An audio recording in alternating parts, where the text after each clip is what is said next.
Bom dia a todos. Estou aqui numa missão de ajudar vocês na solução de algumas questões do ENAD, né? Então, sou professor de Economia Regional e do Agronegócio, né, na UFRA. Então, estou com essa missão aqui rapidamente. Só uma orientação para vocês. A simples solução dessas questões não dá base e fundamento para vocês se saírem de forma excelente na prova do ENAD. Preciso ler os capítulos, né, dos livros e o material didático que são ministrados nas disciplinas de Economia Rural, ou melhor, de Economia Regional e do Agronegócio, Economia da Produção e também Administração Rural. Tá? Bom, gente, a primeira questão que tem aqui foi realizada no ano 2004, de respeito à análise de custo de produção e desempenho econômico para um hectare de soja. A base de formulação dessa questão vem do Instituto de Economia Agrícola. Então, vocês podem acessar que tem uma série de periódicos lá que trabalham intensivamente com custo de produção. Muito bem, os itens da questão aqui estão colocados, olha, como vocês veem, custo operacional efetivo, ou no livro texto está como custo variável, que são mão de obra, semente, adubo defensivo, operações de máquinas, né, e as empreitadas, que pode ser feito por serviço terceirizado. Depois entra um custo fixo, que é a depreciação de máquinas e os encargos, né, e outros custos que incorrem sobre, né, os equipamentos de capital. Né? Somando os dois, o custo operacional efetivo com esse, né, custo fixo, você vai obter o custo operacional total, que aqui está dando 540. Aí por hectare, a produtividade está em 50 sacas por hectare. Tá? Isso é a produção. Né? E o preço estimado real por saca está R$18. Então isso mostra que é bem antigo esses dados. Aí você precisa calcular a receita bruta. Ó. O que é a receita bruta? Né? Como está ali, ó. Deixa eu manejar aqui, porque aí você... Olha lá. A receita bruta, né, ela é dada por, né, o preço, né, que está aqui, ó, 18 vezes a quantidade produzida por hectare. Então, 18 vezes 50 dá R$900 por hectare. Tá certo? A receita líquida, né, aqui, ó, é igual aqui, ó, a receita bruta menos o custo operacional total, ó, 900 menos 540, então está 360. Com esse cálculo, você vem aqui para a questão 41 e marca a letra A. Né? Simples assim. Né? Depois... né? Pede-se aqui o ponto de nivelamento, que é a quantidade de sacas produzida por hectare. Né? Como é que você obtém isso? Ó? Você divide o custo operacional total pelo preço de cada saca.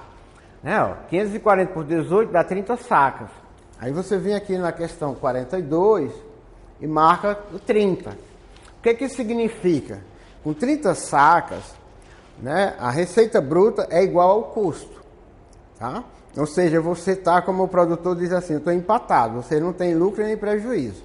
A partir dessas 30 sacas, você começa a gerar lucro. Isso quer dizer, ó, que com 50 sacas você tem um lucro.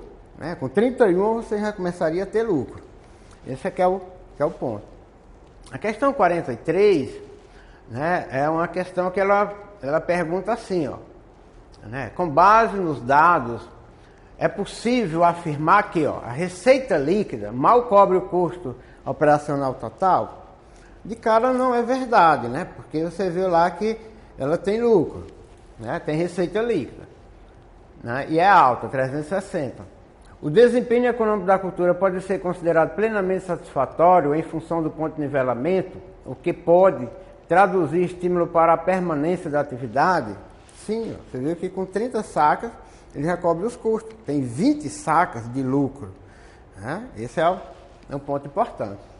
Aí as outras não fazem sentido. Ó. Ponto de nivelamento entre custo e receita fornecido pela produção mínima que cobre o custo operacional total, está neste ponto muito elevado? Não, não está muito elevado. Muito elevado é se ele estivesse lá no 48, 49, próximo dos 50, né? Sacos produzidos. O produtor necessita reduzir o custo, principalmente de defensivos, e aumentar o rendimento, melhorar os resultados, né? E apresentar margem muito estreita? Não é verdade. Como a gente já viu a diferença entre a receita bruta e o custo. E os custos com defensivos são proporcionalmente muito altos, fazendo necessário empregar mais mão de obra. Não tem essa substituição, mão de obra não vai substituir, né, no caso aí, defensivos. Ou seja, ninguém vai pegar inseto com a mão. Então já descarta isso. Então aqui eu simplesmente um comentário para vocês, né, se orientarem aí para o desempenho dessa lógica lá. Então a alternativa correta é a letra B.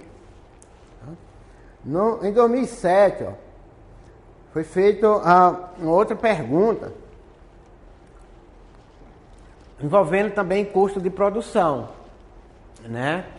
Tá certo? A agregação de valor ao produto pode contribuir para a sustentabilidade do sistema. A produção de frutas desidratadas em relação à produção de frutas in natura. Então está comparando dois sistemas aqui, né? Aí o que é que você precisa trabalhar aqui, ó? Você precisa do custo operacional total. O que é? Soma todos esses itens de cima aqui, ó. Tá certo? Então somando todos eles, ó, para quê? Para a produção in natura, que dá 6.000, ó, somando esses itens todos aqui dá 6.000, e para a desidratada, somando esses itens todos dá 9.000, tá? A receita bruta, nós já sabemos como calcular. Tá aqui os dados, vai pegar a produção estimada para o in natura e para o desidratada, multiplicar pelo preço. Então a receita bruta do in natura é 40.000 vezes 3 centavos, 30, no caso aí 30 centavos, né, por quilo, dá 12.000. A desidratada é 10.000 vezes 3 reais por quilo, dá 30.000. Tá? Então o ponto de nivelamento, que diz respeito ao custo operacional total sobre o preço, é de 20.000 para a in natura e de 3.000 para a desidratada. Aqui nós temos, se você faz esse cálculo, é muito rápido, você vai responder diversas perguntas que vierem pela frente. O que é que se pergunta aqui, ó? Só para vocês terem ideia, ó. Analisando a tabela, é possível afirmar, com base nos resultados, que a receita líquida obtida com a produção de fruta desidratada é inferior à de fruta in natura? Você viu aqui que não é, ó. 30 é maior que 12. 30.000 é maior que 12.000. O ponto de nivelamento para a fruta in natura é 10.000. Aí você vê aqui que é 20.000. Tá certo? Então tá errado. O ponto de nivelamento para a fruta desidratada é 30.000? Não, é 3.000. Olha, cuidado com esses números, que às vezes você se confunde, né? Tá 10.000, né? É 20, aí tá dizendo 3.000, pode se confundir com 30.000, tá? Cuidado aí. O custo de depreciação de máquinas inviabiliza a produção de frutas desidratadas? Não, porque está tendo lucro, né? Os pontos de nivelamento indicam que a atividade é mais lucrativa se a produção for comercializada com frutas desidratadas. Pelo que está aqui, sim, né? Você teria uma produção, né, lá de 9.000, ó, com 13.000 aqui, você já começa a ter lucro, tá? Então, ou seja, agregar valor vai dar resultado melhor, né? Depois você vem para uma questão aqui de um contexto, né, de um gráfico, ó, que representa os resultados obtidos numa agrovila, né, de 57.000 hectares, né, e do uso sustentável dos recursos hídricos e silvestres da bacia do rio, né? Aí vem aqui, ó, o verde é área de cerrado, ou seja, vegetação de cerrado, né? O azul são culturas anuais, que inicialmente que você não está vendo. Depois tem mata ciliar, fica próximo às margens dos rios, né? O desmatamento, que é aqui que está em preto, né? E pasto, que aparece bem aqui em amarelo, né? Aí vem duas questões aqui, ó. Considerando o gráfico, analise as afirmativas. a implementação desse projeto provavelmente não causou impacto sobre os recursos hídricos. Olha, essa aqui é afirmativa, diz logo você já desconsidera, porque qualquer atividade antrópica, de desmatamento, de culturas anuais, que vai utilizar agrotóxicos, já vai causar impacto sobre o meio ambiente. Pode ser pequeno, médio ou grande, mas vai causar impacto. Né? Então, a implantação desse projeto aqui diz que a mata ciliar foi preservada mesmo após a implantação das culturas anuais, do pasto, né, do cerrado e do desmatamento anual. Pelo que a gente enxerga aqui, ó, o vermelhinho está constante. Então, ele está mostrando visualmente que ela não foi afetada. Né? Para negar isso, você teria que ir a campo para observar. Então, está colocado que a primeira alternativa não procede e a segunda, né, procede. E aí a resposta seria essa D. Ó. A primeira afirmação é falsa e a segunda é verdadeira. Né? Por quê? Ó? As duas afirmações são verdadeiras, a segunda justifica a primeira, errado. As duas afirmações são verdadeiras, a segunda não justifica, também errado. A primeira afirmação é verdadeira e a segunda é falsa, né? Tá certo? Errado. A primeira afirmação é falsa e a segunda é verdadeira, como está aí. Tá certo? As duas afirmações são falsas? Não. Então, isso são os jogos aí simplesmente para completar 5 itens. Tá? E eu só estou... Isso que eu falei, estou colocando aí em azul. Tá? Depois você vem para uma questão 14, que trabalha sobre elasticidade. Né? Elasticidade, e a gente já viu em sala, que você tem elasticidade do preço da demanda, que diz que a demanda é elástica ou inelástica. Né? Elasticidade cruzada, que relaciona preços de produtos diferentes com a demanda do produto estudado. E a elasticidade renda, que classifica os produtos em essenciais, bens de luxo ou bens inferiores. Aqui está dizendo, ó, a elasticidade não se aplica aos bens de primeira necessidade. Já está dizendo que não é verdade. Né? Elasticidade, renda, se aplica para qualquer bem. Tá certo? Indispensável à subsistência do consumidor. Olha, estou dizendo aqui que aplica a todos os produtos. Os bens de luxo ou são de demanda elástica, não pode fazer essa afirmativa.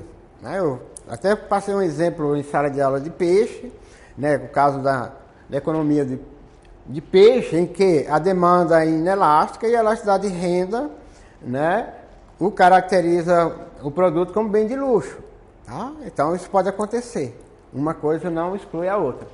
O item C, ó, o produtor poderá produzir ou reduzir o preço e obter mais receita se a demanda for elástica. Né?